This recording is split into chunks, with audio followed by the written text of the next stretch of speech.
remercie encore notre Seigneur pour la grâce qu'il m'a accordée pour ce message au moyen de notre studio Chemin de l'Éternel. Lelo Toruba et l'homme Mutuya Natina Tema Munene, la femme de Potiphar. La femme de Potiphar. Pour la Nini, Seigneur a inspiré un thème. Parce que crise est à ma casse. Et banda kalama, ils ont augmenté. Ils ont crise moko, crise mondiale, tout le monde a crise économique, tout le monde a crise alimentaire. Ils ont crise belée. Mais pour tout ça, la crise il y a bolingo. Il y a même il y a la thème oyo, la femme de Potiphar. Sans plus tarder. Puis nous moté pas vous allez kolo à Pambolabino tous un message oyo le message pour monene on a s'appelle tout partager la Bible. Toujours je me présente, je suis pasteur Mbosso Sala. Nous sommes Nzambé na Monsieur Bonjour Pleine Action, centre surnaturel et Verdon le Bain dans la Suisse. Sur la rue du Four 21. On a ce qui tout de moi moqué. On peut se moi 12. On peut se moi chez moi. On peut se moi éclairage. Nous allons dans Nzambé. On a crise, nous avons traversé un couple ébélé. Ils ont traversé Ban Nzambé ébélé. Ma papa, ma maman. Ils ont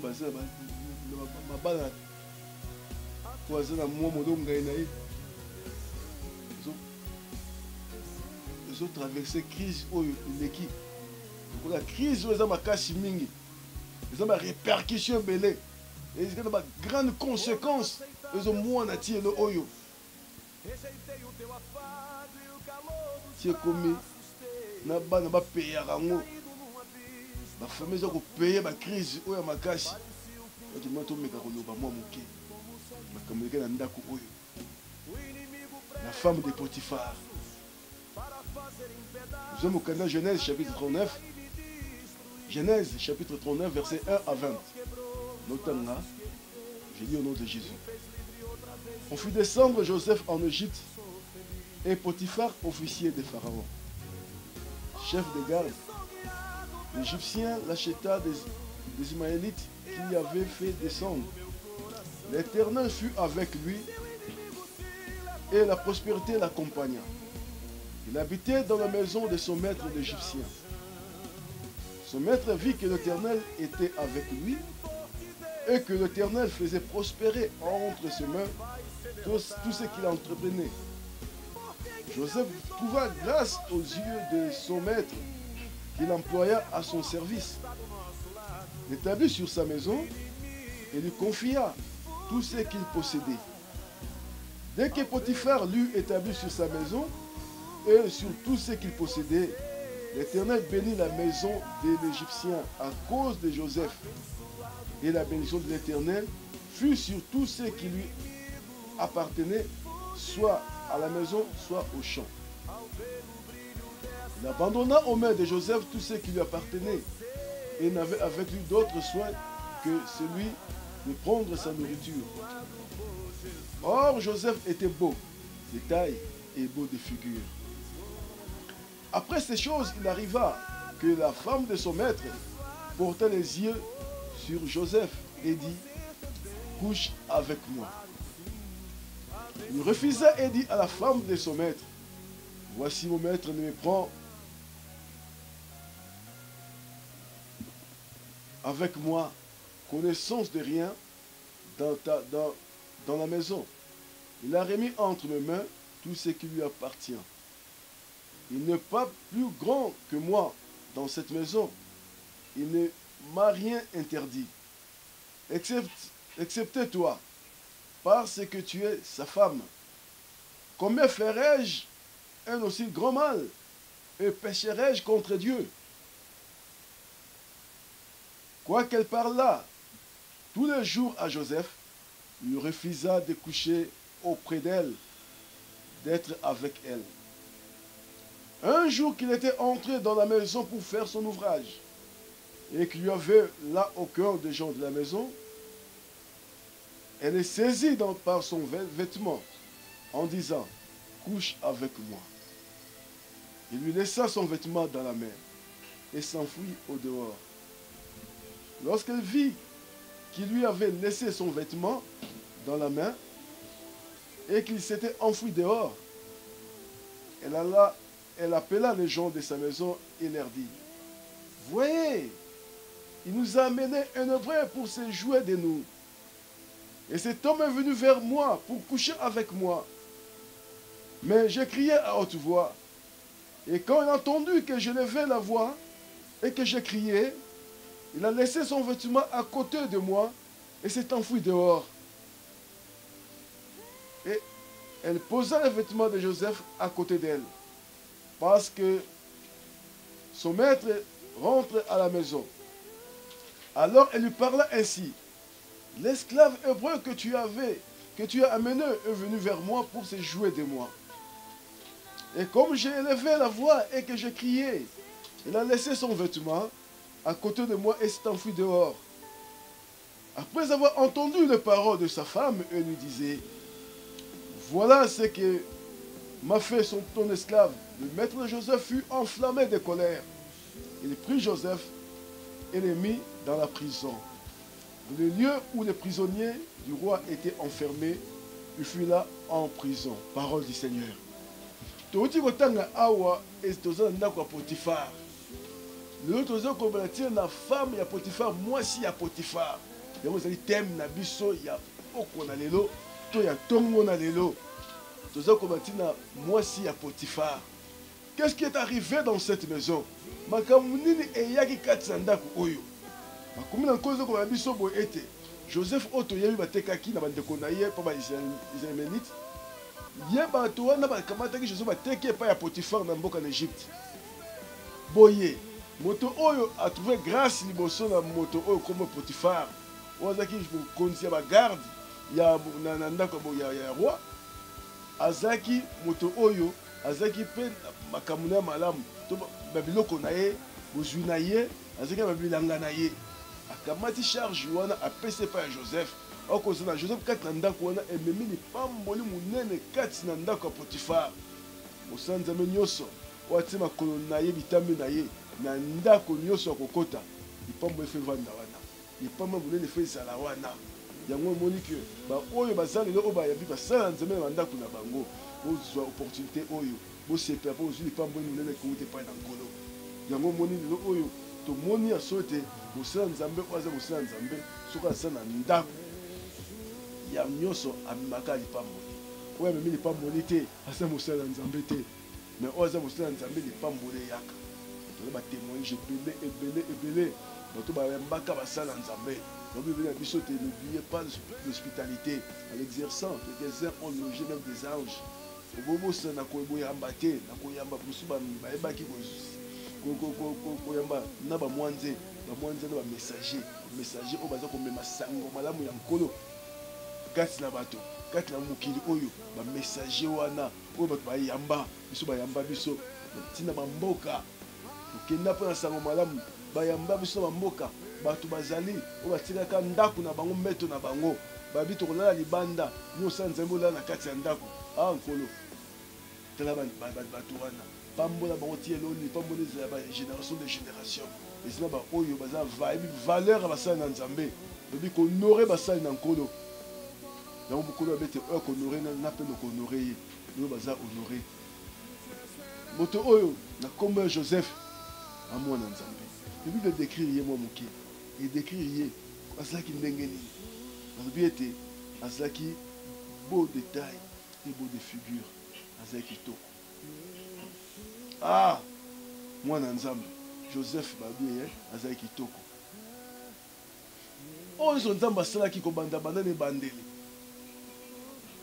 moto nzambe asalaki aza kitoko ye mpo ozolandanga oza kitoko eza bamosusu baignoraka même beauté na bango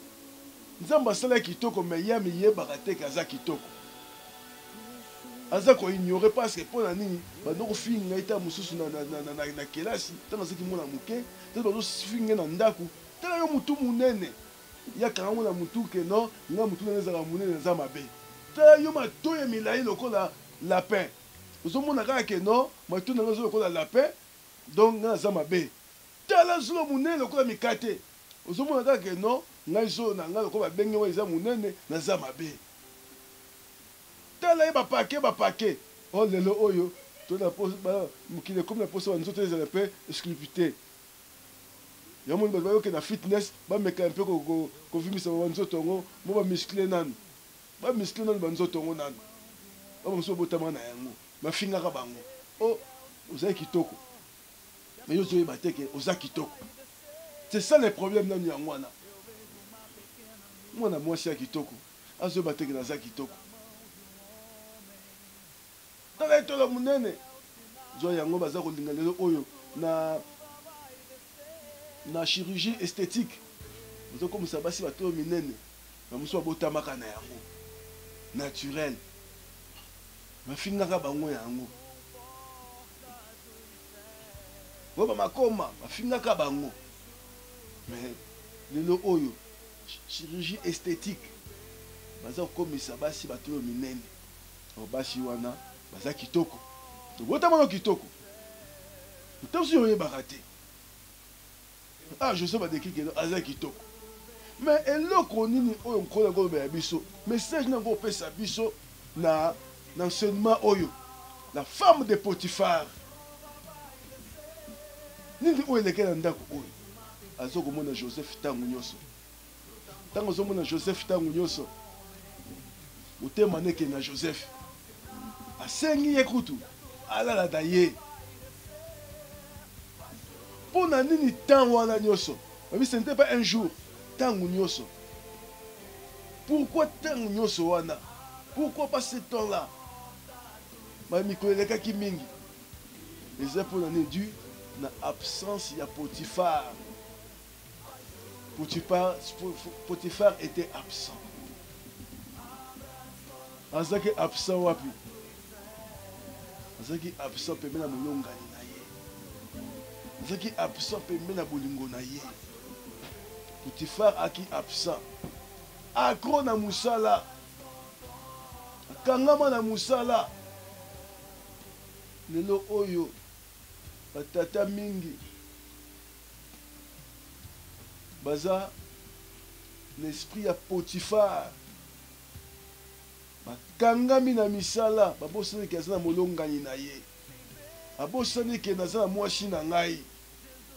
babosani kozala na mwasi mpaka na posa ya ka batiake ka ntango nyonso ozali na ndako mofotiaka mwa mama ka eza mateya ya biso bamikolo fo otiaka mama ka basi bana posa otia ye ka atiape mwa rouge ale bobine mama te eleki mwa mingi bimine moke mwa suki mpe bani bongisana na koto otia ye ka mwa chaleur mpe tozwa chaleur yango eza ndenge wana mais Potiphar akro na mosala absent mingi lelo oyo baza absent aza na kati ya ndako il se permet akota nde na internet 2 heures du temps 3 heures du temps ye mpo na ye mwasi oloba eloko moko te mpo na ye mwasi kutu do makanisi eza te mobala ye mpo na nini ote na ndako mpo na nini internet monde oyo yango ekomi monde na yo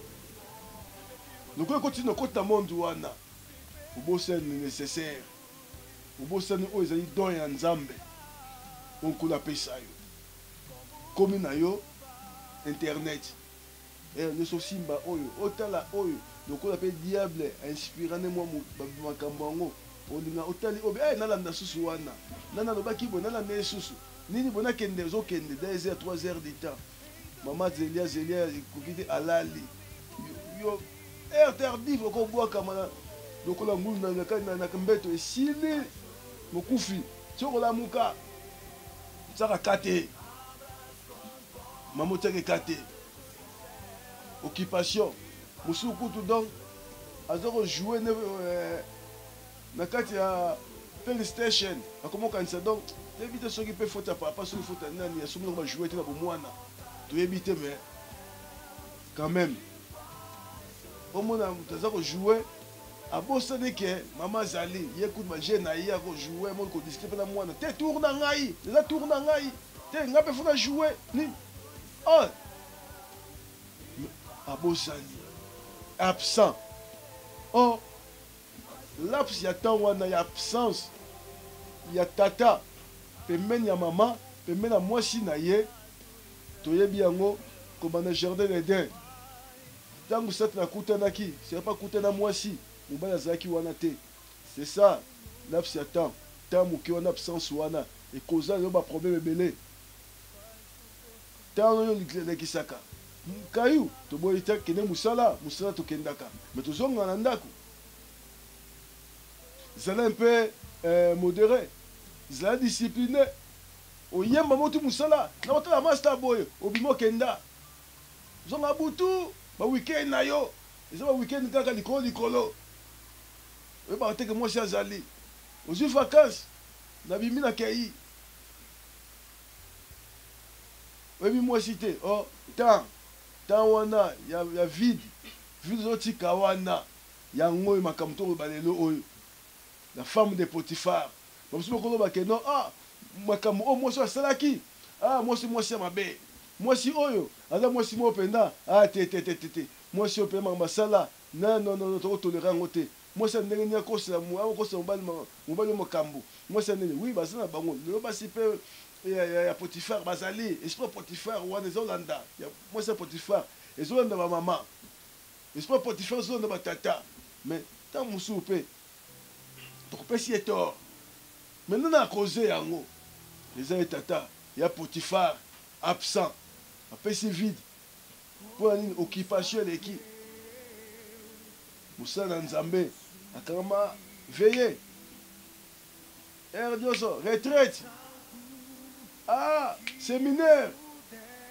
tona baconvention baconférence akipaka mama te aza na te ya mama te kaka ya mona kende osala nzambe moi je travaille à temps plein ça va à temps plein mais vide ezali otiki vide obosani otangi te 1 Corinthiens 11 kuna pardon otangi te 1 Corinthiens kuna mama alobi na biso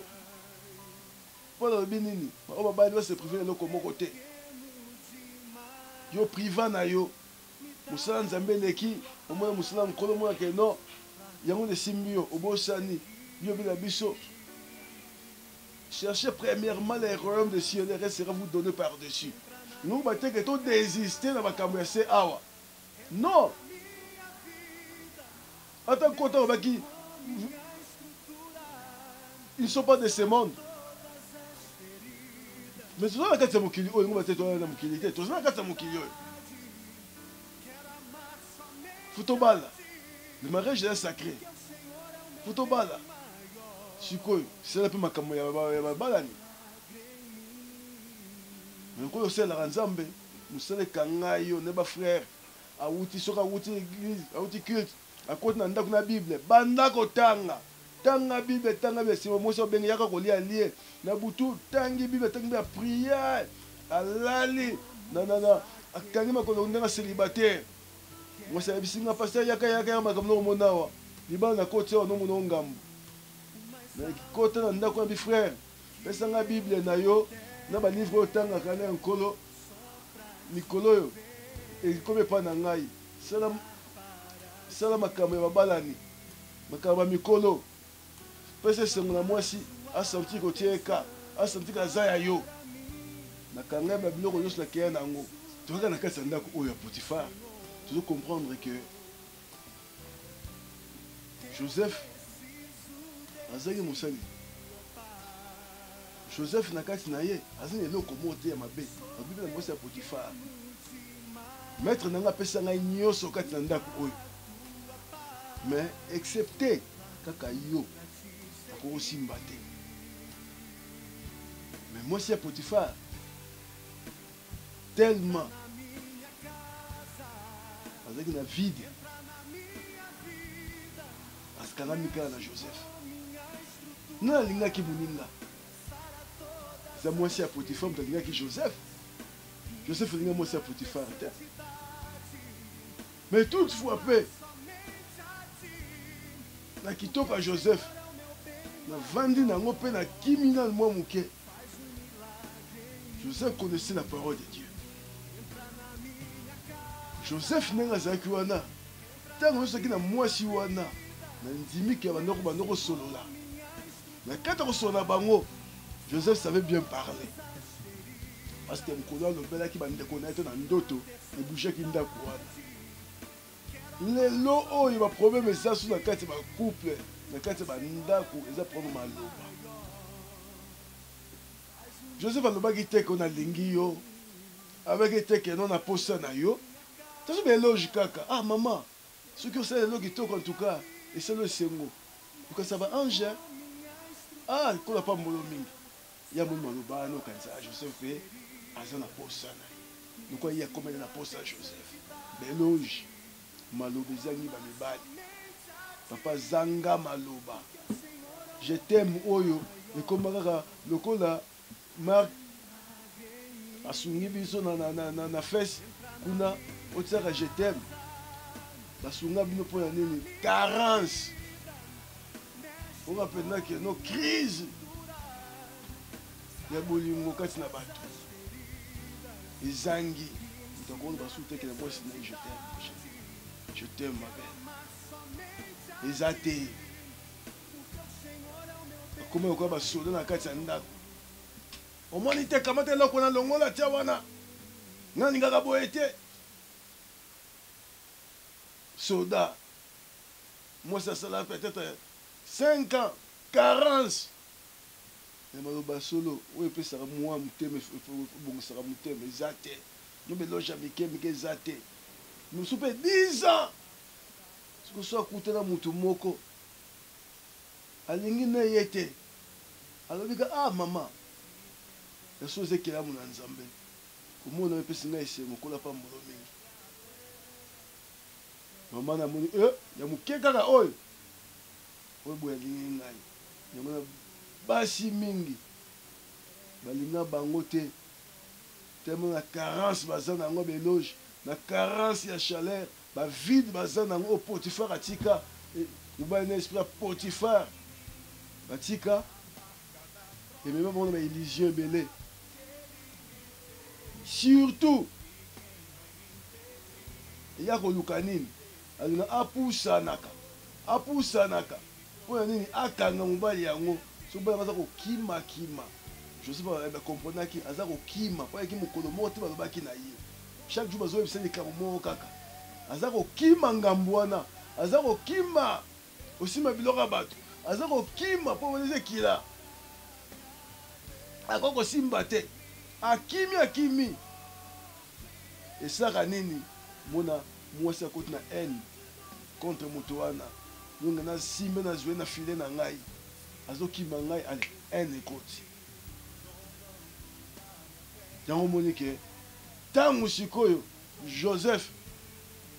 ayoki aza kokima na ye azokima na ye me mwasi wana atikalaki kaka komona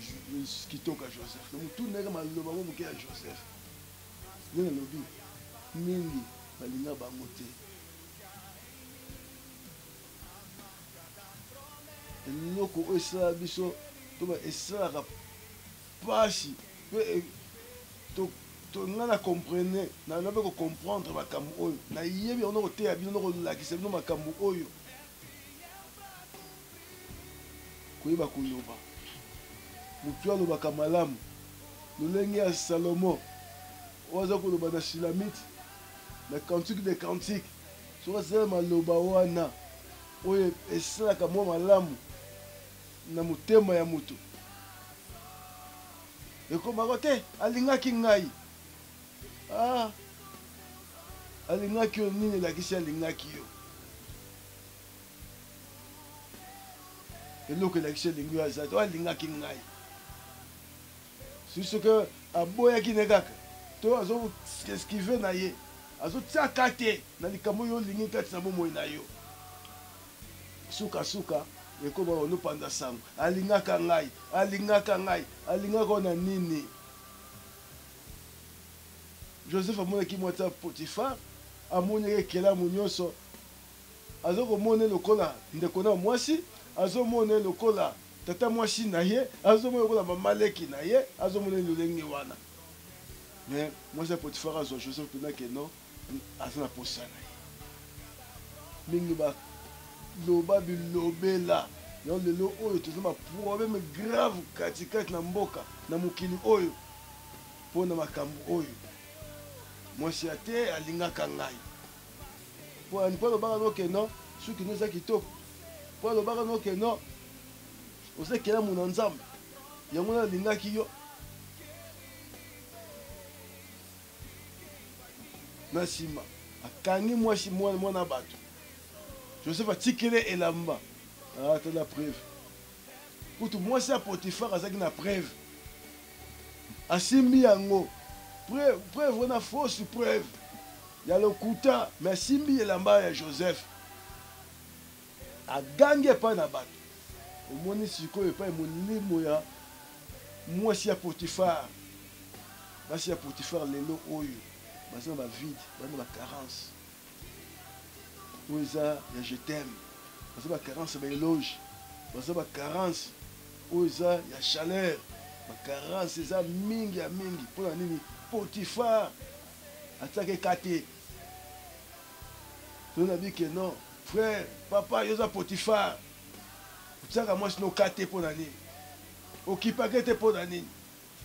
yo kaka internet yo kaka bacope yo kaka boulot kayu yo kaka mobembo yo kaka bamaster yo kaka internet motiaka mwasi no kate mpona nini tala vidi oyo makambo esali basi bakwami bilobela ye kutu mwasi ya Potifar asimbi preuve ata yango te me alakisi mobali na ye yo balakisi awo nini kaka maloba o te alingaki ngai alingaki oyo na nini oza na nini balinga yo mwasi ya Potifar bayi na mbongo so Joseph akilinga mwasi ya Potifar ango ozolebe mbongo Joseph amoniki eza biloko oyo nkolo abi basimba te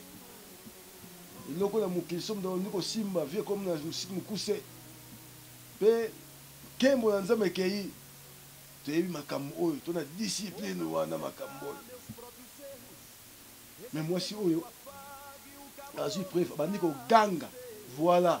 la forme de Potifar esprit de la forme de Potifar basi baganga oyo bagangaka balinga mokili eyeba o te alobelaki ngai boye o te asalaki ngai boye o te mokili nyonso eganga ce sont des femmes de Potifar bakomema oyo ezali yo lokuta kati na bango bazobanga te koloba asalaki nga boye asalaki nga boye abengi bato agangi otonga bandi koganga akimi eske ye agangaki mwasi ya Potifar agangaki soki Joseph azalaka na eloko na nkolo te nde lisolo tongo oyoka yango nde makambo tongo oyoka yango mingi bagangaka mpo makambo esalama te soki bazelaka na posa esalama na posa oyo ya bango nde bango oganga tela basi oyo oganga basi ya Potifar basi ya Potifar aza koganga mokili eyeba lokola Potifar c'est ça batato baza ba Potifar ayebi katiaka mwasi kate mais eza bapere oyo bayaka na zuwa ya kosakana te tiaka mwasi kate mais aza na zuwa ya moke te mpe litoyi moko ntango ayoki kaka keba kooboma soki ayoki kaka keba kootumba c'est Potifar aza na posa yo koexamine te aposa koyeba te ke qu'est-ce qui se passe na kati ya ndako nayebi yango te mwasi aza manipule ye Potifar atelemi mbala moko kaka tala mo esclave oyo opesa biso ta makambo ngo osala Potifar abi bon bilobi ete azalaki na kanda makasi s'enflamma de colère loba Potifar so tali bango so mwasi na lobelaka likambo aza na posa kutu te ke examiner parce qu'il a un esprit de Potifar ako examiner te mbala moko faut agir mbala moko Joseph na prison père frère longola molimo Potifar kati na yo message oyo la femme de Potifar yekoloba lelo oyo kendo fo longola molimo Potifar kati na yo so longola molimo Potifar kati na yo zonga nanu kati na yo moko faut s'examiner ndenge makomi na nkolo be na biso faut examiner yo moko kati na yo nini oyo esalaka ke ozwa licence na mwasi na yo epekisa yo nini ekangaka yo okoka koloba baeloge te malamu mpo na mwasi na yo eloko oyo esalaka ke okoka kopusa pema mwasi na yo te biso basala nzela tozala minganga ezalaka te ke tobondelaka bato mpo na malaria tobondela bato mpo na sida tobondela non ngai mosala na nkolo nganga na nzambe abondela mpe bato ozwa miloge ya malamu kolaktion ndenge bazalaka pembeni na mama koyeba kopesa chaleur kolongola biloko ya Potifar occupation inutile koyeba kose concentre na mwasi na yo okoki kobanda kosala nde na bi osalaka na yo meta un temps même 20 minutes même 1 heure de temps oza na temps na yo faut en profiter faut oyeba ke non oza na mutu oyo aza ressemblance na yo eza ekelamu na nzambe kuna ti opembeni eza esengo na yo mais lelo oyo bafu enéglige ntango sikoyo mavidi oyo ekoti yo oza moto bazuwa ya makasi mwasi abima kaka boye oke wapi ngai lingaka boye te ozosola na nani nangi nayeba ntango nyonso ozokoinspecte kolanda telefone na mwasi soki nini ezali message nini ezali Potifar yango esalaki yango wana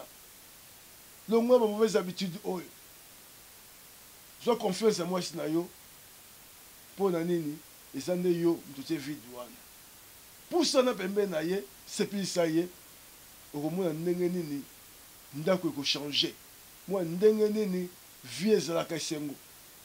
mpo ete ntango nkolo apesi nde yango oyo na saka oza kaka na bazwa ebele oza koyeba te ke oza na kelamu oyeba te kozala na mwasi yebaka yango kotika ndenge Potifar mpe molimo Potifar ebimaka wapi ebimaka na bokawuki ya bolingo ya libela okokoma bichange ya basi tisuka no wapi yango moni ke molimo wana ntango ezwi ata ozwi mwasi mosu otiki mozwi lando kaka molimo ya Potifar yo mpe mwasi ya Potifar fo koyeba ke oyeba kopusa Potifar na makanisi kosololaka na ye yebisaka ye oza na posa ya chaleur yebisaka ye na posa ya masolo yebisa sololaka na ye yebisaka ye mpe monisaka danger surtout kobombele danger te lokola oza kopimelanga bilei nayokaka mpe nzala keba mokomisi nakoluka te na balabala ekosukani wapi lobaka lopo kokoloba te ofandi kimia ozolanda ba Joseph Joseph wana posa na yo te Joseph wana nkolo te Joseph wana posa na yo te Joseph ozomona bilaka minene nkolo alobelaka ye koza likolo ozala munene nani asimbi yango nanu te aza na nzela aotalo te azomona mpe keno oza interdit aosimbo ndenge nini oza interdit Joseph amona mosika yo monike suka lisolo oyo oyebi yango nzambe bakorompaka ye te Joseph suka nde nini atombomaki te Joseph Soukane nini ministre était bafukamela qui était ce qui Joseph et raso elamba wana ekangamaki pena na lolenge mwasi lobaki Joseph il pas mboneza te yango tokeba la femme de Potiphar keba yo pe Potiphar concentre toi na kati mpona ndako na yo tala mwasi na pe mwasi tala mobali na yo bosola so bokoki te basala nzambe azali ngai mpe nazali kopesa tolia malamu kopesa même dose ya onction ekoactive elongo l'esprit wana Potiphar bovanda na kimi ya nkolo yango ete bilobi na biso mwasi linga mobali na yo mobali linga mwasi na yo eza maloba na nzambe kolinga wana eza kaka teke ya kopesa mbongo to kobotisa bana eza bolingo efe elakisaka ke non okanisa omwani kaka lelo kanisa maloba ya libandeli wana bozalaka na yango kanisa mwa longi ntango ke sheri to ntango ke fiançai wana na ndako eloko Potiphar ekoti ndenge nini yango wana tika likolo apambola bino ebondanga eza na ntongo lelo na pokwa lelo na media lelo oyo Potiphar elongwa kati na yo ndeko papa frère molimo Potiphar elongwa kati na yo ndeko mwasi elongwa molimo Potiphar longola yango omoi epambola ekota kati na bino Potiphar ntangoki makambo oyo akanisi te azwi mbamo Joseph akwa ebwaki na prison Joseph aki na prison mingi lelo oyo akota na prison ya mitema ya bato bainosa ya pamba akota na prison mitema nga nalingaka frère wana te nga kota nalingaka pasteur wana te nga nalingaka sœur wana te nga nalingaka mama wana te soki otuna te nga soki mwasi na ngai alobi na nga ke non ngai naza boye nalingaka frère wana te papa na ngai nalingaka ye te atako ndenge nakoswa na ye te mpe ndenge nakolinga ye te nakotuna ye olingaka te mpo na nini so ekomi kaka baraison pamba olingaka komona ye te olingaka nini keba Potiphar ndima Potiphar evandi wana afinga afinga yo te aidefa yo oyo adefa ngai te abeta yo oyo abeta ngai te me likambo nini otenga lingaki kaka te keba ekomi makambo ya ndako ya Potiphar Joseph na mwasi ya Potiphar wana oyoka mwasi oyo ngai alingaka frère wana te pasteur wana kutu na motema na ngai kutu azalaka te mosala nzambe wana jamais kutu mais problème nini afinga yo te alobi yo mabe non asala yo nini oyo te mpona alobelanga aloba likambo boye mais soki eza vérité akoloba na ye eske yango na problème eya likambo mosusu wana eza likambo mosusu wana na motema prison donc ntango oyo ezali mwasi ya Potiphar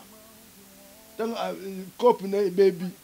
makanisi na ye nyonso projet na ekufi yaka ndenge wana nsima ifo akanga Joseph na prison motema na ye ndenge mpe eza na Potiphar ayoki abiafi nakangi ye mpe na prison motema na ngai mingi bakangami na prison mitema bato bainnocent yango esabi bino okende mwasi ya Potiphar yo Potiphar faut libérer motema na efunga motema eza malamu yango ya baproblème ebele pourquoi parce que okangi bato na prison motema na bainnocent pamba bozangi discernement bozangi mayele bozangi connaissance mon peuple périt par manque de connaissance bino bozangi connaissance monde ya bolingo eza monde mosusu eza monde ya biki te ekole te eza monde ya nzambe soki olingi oyeba yango malamu yaka epai na nkolo balakisa malamu oyekola su malamu ocomprendre mais Joseph bakangaki na prison mitema na bango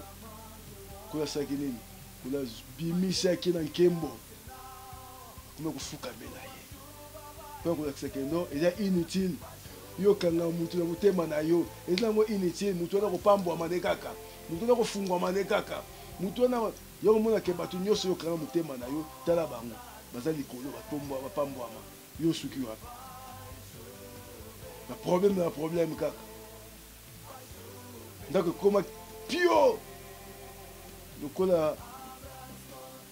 esika batiaka bibembe. Ndako ezala boulangerie ezala moto yokoma pio kote na ndako bokanisa tozana couvent basser epai basango ndako ekoma Vatican na kimia mpona nini kanga Joseph mitema na bino bolingo boyebi yango te boyekola bosunga bino makasi. Donc le crise tozana yango na kati ya mokili oyo ya bolingo za crise ya solo soki nkolo akosepela bamikolo ekoya kuna donc kopusa mwa mibaba mbula mpona espérance oso ya vie tosala ekole ya bolingo kolakisa baoyo bana bakozwa ozali baprétendant bana oyo bazali bafiancé na bakolo oyo bazali babalani kolakisa bango eza eloko monene tokokima yango te eza na tabu moko te wana yango natika nkolo apambola bino lisusu na nzela message oyo nayebi ke bosungami mpe bokosungama susu ya mingi bolongola bolima Potifar na bomoi na bino bolima Potifar bandako na bino bozwa esengo ya bolingo bokomona lipambo na nkolo. Por não aceitar meus próprios erros, rejeitei o teu afago e o calor dos braços teus, caindo num abismo tão profundo. Parecia o fim de tudo, não tinha como sair. O inimigo preparou os laços para fazer em pedaços a minha vida e me destruir. Mas o Senhor quebrou os laços que Ele fez, me fez livre outra vez e hoje sou feliz. Hoje sou guiado pela sua mão e é somente dele o meu coração. Se o inimigo se levantar contra mim, 7 vezes cairá ao chão. E se alguém também tentou te destruir, perderá e vai ser derrotado. Porque que deu vitória a você e a mim? É Deus, é forte, está do nosso lado. O inimigo fugirá ao ver o brilho